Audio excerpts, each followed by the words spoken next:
सरदार जफर हुसैन ने गंदम की कीमत मुतय्यन न करने पर सड़कों पर आने का इंदिया दे दिया।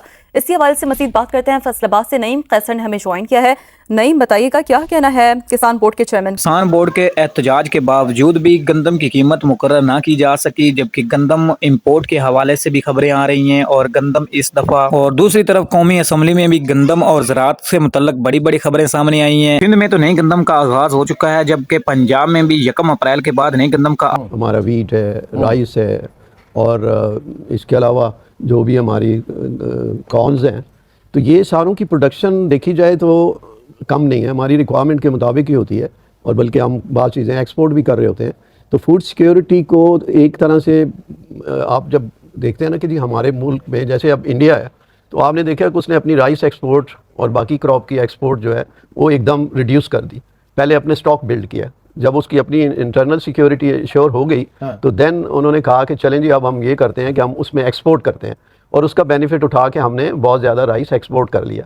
तो हमारा राइस सरप्लस है, इट्स ओके, लेकिन गवर्नमेंट के पास पहली तो ये है कि इतनी गवर्नेंस कह लें या इतना अकुमेन होनी चाहिए, समझ होनी चाहिए कि हमें पूरा एक ड्रॉ करना है मैकेनिज़्म कि हमारी नेशनल रिक्वायरमेंट कितनी है, और उसके बाद हमें ये देखना है कि रिक्वायरमेंट तो हम पूरी कर ली, अब हमें स्टोरेज की कैपेसिटी नहीं है। अब स्टोरेज दुनिया भर में गवर्नमेंट हर काम खुद करना चाहती है, जो बिल्कुल एक समझने की बड़ी रिडंडेंट किस्म की अप्रोच है, दुनिया में चेंज हो गई।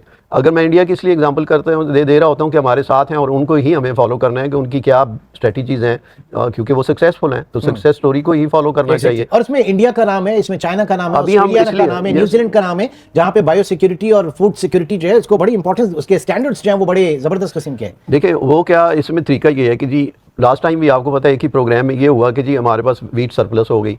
अब सरप्लस कोई चीज़ नहीं होती, ये तो बिजनेस है, कारोबार। सिक्योर हो, सारी दुनिया का इस पे जो फोकस है वो इस चीज़ पे है कि भाई आपके पास जो है सेफ फूड होना चाहिए, फूड सिक्योरिटी के साथ आपकी जो है बायो सेफ्टी फूड सेफ्टी होनी चाहिए। उसके लिए जो है जिस तरह डॉक्टर साहब ने कहा, मैं एज ए ग्रोअर में 25 साल हो गए, हमारी चैम्बर ऑफ एग्रीकल्चर एसोसिएशन है ग्रोअर्स की, सिंध की बहुत बड़ी पुरानी ऑर्गेनाइजेशन है, 80 साल। मैं उसके तवज्जुह से मुख्तलिफ फोरम पे जाता हूँ, मैं हर जगह ये बात करता हूँ कि हमारे मुल्क में कभी भी किसी भी चीज़ का क्राइसिस, ना चीनी का क्राइसिस होता है, ना गंदम का क्राइसिस। गंदम की डॉक्टर साहब ने जिस तरह फरमाया कि पिछले साल हमारे पास 30 मिलियन टन हमारी प्रोड्यूस हुई थी गंदम, हमारी कंजम्पशन 28 मिलियन, उसके बावजूद भी जो केयरटेकर सेटअप था उन्होंने $1 बिलियन की इंपोर्ट कर दी गंदम, जिसकी वजह से एक तो $1 अरब का हमें फॉरेन जो है ज़र मुबादला खर्च करना पड़ा, दूसरा ये कि मार्केट क्रैश हो गई, जिसकी वजह हम कहते हैं कि चले ठीक है सस्ता आटा मिले, सस्ती गंदम मिले कंज्यूमर को, लेकिन उसके साथ जो ग्रोअर है उसका नुकसान हुआ। तो यहाँ पे जो पॉलिसी बनाने वाले हैं वो इस्लामाबाद में बैठे, उनकी अप्रोच सिर्फ इस्लामाबाद की सड़कों से बाहर नहीं है। वो कहते हैं पाकिस्तान में कि Pakistan begins where Islamabad ends, जो इस्लामाबाद में बैठे उनको तो पता ही नहीं होता। मैं शुक्रिया करता हूं मिनिस्टर एजुकेशन का, उन्होंने स्टेटमेंट दी। ऑनरेबल मेंबर्स ने बड़ी इंपॉर्टेंट बात की।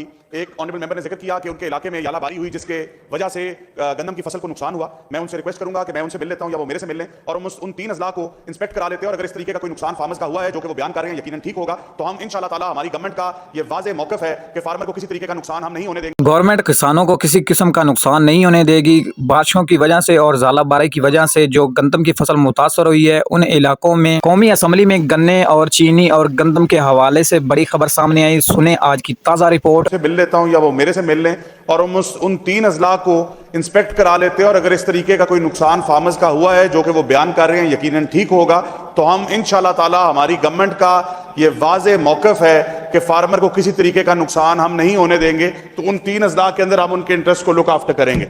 सेकेंडली, मोअज़्ज़ज़ लीडर ऑफ द ऑपोजिशन ने जो बात की वो भी बहुत इंपॉर्टेंट बात है वीट पॉलिसी के ऊपर, और मुतलका जो डिपार्टमेंट है प्राइस कंट्रोल कमोडिटी डिपार्टमेंट, वो उसके ऊपर यकीनन कोई ना कोई काम कर रहा होगा। लेकिन मेरी डिपार्टमेंट के मुतलका, मेरी वजारत के मुतलका जो 2-3 बातें इधर हाईलाइट हुई उनका मैं जवाब जरूर देना चाहूंगा। कि इधर बात की गई शुगर केन की प्राइस की, इधर बात की गई कॉर्न की प्राइस की, पोटैटो की प्राइस की। तो शुगर केन की कीमत ऑनरेबल स्पीकर 400 से नीचे पूरे शुगर केन सीजन के अंदर 400 से नीचे प्राइस नहीं गई। अगर आप कंपेयर करें पिछले साल से तो कीमत, स्पीकर साहब ऑर्डर इन द हाउस अगर करवा लें तो मेहरबानी होगी। जी ऑर्डर इन द हाउस, जी ऑर्डर इन द हाउस। अगर आप पूरे पंजाब में किसी शुगर बिल की कीमत honourable leader of the opposition मुझे बता दें कि 400 से नीचे गई है, तो मैं खुद इनके पास जाकर इनसे बात को रीचेक कर लेंगे। मेरी नॉलेज के मुताबिक 450, 450, 550 की हद तक शुगर केन की प्राइस गई है और शुगर केन का काश्तकार बहुत खुश है, वरना उसका गिला, उसका शिकवा इसी हाउस के अंदर ऑपोजिशन ने हमें कई बार सुनाना था। उसके साथ साथ जिस तरह मिनिस्टर एजुकेशन ने जिक्र किया कि आलू का काश्तकार, कॉर्न का काश्तकार 6-6 लाख रुपया एकड़ से काश्तकारों ने आलू की फसल और कॉर्न की फसल से कमाया। पहली बार ऐसे इनिशिएटिव्स आए जो ग्रीन ट्रैक्टर स्कीम, जो सोलराइजेशन स्कीम, ऐसी इलेक्ट्रॉनिक बैलेटिंग की गई कि इस फर्क को मिटाकर कि किसने किसको वोट डाला, किसने किस जमात का साथ दिया, कौन ऑपोजिशन में था, कौन ट्रेजरी बेंचेस में था। मेरे हलके के अंदर इनकी जमात के लोगों को ट्रैक्टर मिले हैं, मेरे हलके के अंदर इनकी जमात के लोगों को सोलर पैनल्स मिले हैं। मैंने फराख दिली का मुजाहरा किया, एक्सेप्ट किया, क्योंकि वो फार्मर हैं और फार्मर्स तक हम ट्रैक्टर्स और सोलर्स पहुंचाना चाहते थे। ये है शफाफियत मरियम नवाज की हुकूमत की। उसके साथ किसान कार्ड का इन्होंने जिक्र किया। किसान कार्ड की मद में अभी तक ग्रीन ट्रैक्टर के लिए 16 लाख दरखास्त आई और 9,500 ट्रैक्टर दिया गया। सोलराइजेशन स्कीम के लिए 8,000 सोलर पैनल्स देने के लिए तकरीबन 5.5 लाख दरखास्त आई। और अगर मैं बात करूं किसान कार्ड की, तो उसकी एप्लीकेशंस का सिलसिला अभी तक रुका नहीं है।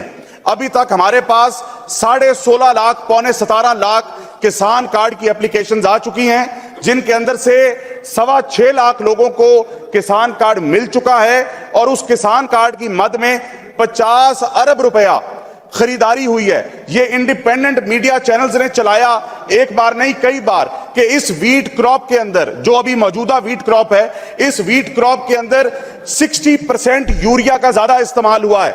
तो आप मुझे बताएं कि अगर गवर्नमेंट ने फार्मर को स्ट्रेंथन किया है तो 60% ज्यादा यूरिया का इस्तेमाल हुआ है, डीएपी का ज्यादा इस्तेमाल हुआ है। और उसके साथ साथ ये ऐसी स्कीम है जिसका एम्बिट आने वाले दिनों के अंदर मजीद बढ़ता चला जाएगा।